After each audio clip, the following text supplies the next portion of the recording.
ఇప్పుడే జీ5 app download చేయండి. చూడండి మీ ఫేవరెట్ టీవీ షోస్ ఎప్పుడైనా ఎక్కడైనా. సుమతి ఎందుకు ఇలా చేస్తోంది? ఎందుకు మనతో దాగుడు మొదలాడుతోంది? అనుమానమే లేదు జన. సుమతి ఏదో చెయ్యకూడని తప్పే చేసింది. అందుకే దొంగలా దాక్కుని తిరుగుతోంది. అలాగే రాత్రి దొంగలా వచ్చి సంతకం చేసిపోయింది. ఇంకా ఆపండి అత్తయ్య, ఇంకా ఆపండి అత్తయ్య.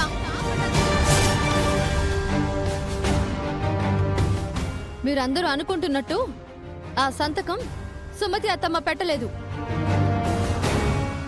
మరి ఎవరు పెట్టారు? నేను.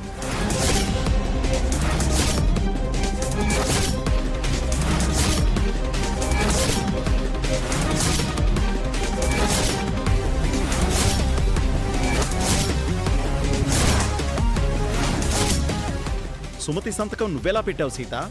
రాఖీ పండుగ రోజు అత్తమ్మ మీకు లెటర్ రాసింది కదా, అందులో అత్తమ్మ సంతకం చూసి కాపీ కొట్టాను. ఏంటి? ఈ సంతకం ఫోర్జరీ చేశావా? అది ఎంత పెద్ద నేరమో నీకు తెలుసా? నేను చేసింది నేరం అయితే మీరు నాకంటే పెద్ద నేరం చేశారు అత్తయ్య. శిక్ష అంటూ పడితే నాకంటే ముందు మీకు పెద్ద శిక్ష పడాలి. మహా ఏం నేరం చేసింది? తనకెందుకు శిక్ష పడాలి? మొన్నటికిలాగా మళ్ళీ మహాపై తప్పుడు నేరం మోపబోతున్నారా? మీ తండ్రి కూతుళ్ళకి ఇదే పనా సీత? ఎప్పుడు ఏదో ఒక ఫ్రాడ్ చేస్తూనే ఉంటారా? మీరాగండి బాబాయ్.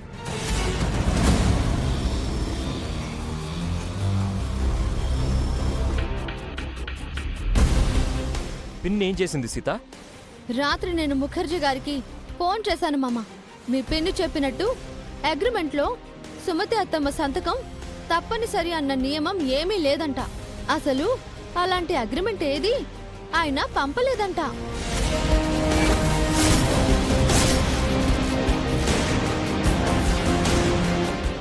ఈ అగ్రిమెంట్ మహాలక్ష్మి అత్తయ్య కల్పితం.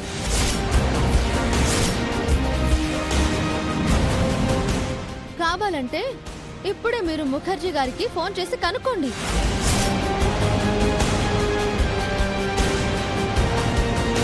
మనతో అత్తమ్మ చెప్పింది అబద్ధం కాబట్టి నేను కూడా సుమతి అత్తమ్మలా అగ్రిమెంట్ పై అబద్ధపు సంతకం పెట్టాను.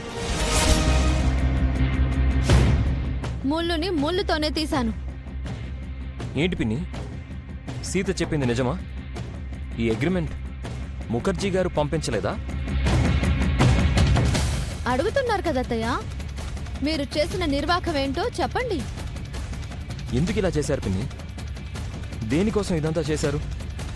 మమ్మల్ని ఎందుకు టెన్షన్ పెట్టారు? చెప్పు మహా, ఏం ఆశించి ఇదంతా చేశావు? ఎందుకు చేయాల్సి వచ్చింది? చెప్తాను జన. ఇందులో నా స్వార్థం ఏం లేదు. ఇలాగైనా సుమతి బయటకొస్తుంది అని చేశాను. సుమతిని రప్పించడానికి ఇలా చేశాను. నేను మన మంచి కోరి చేశాను జన. ఇంకాపు.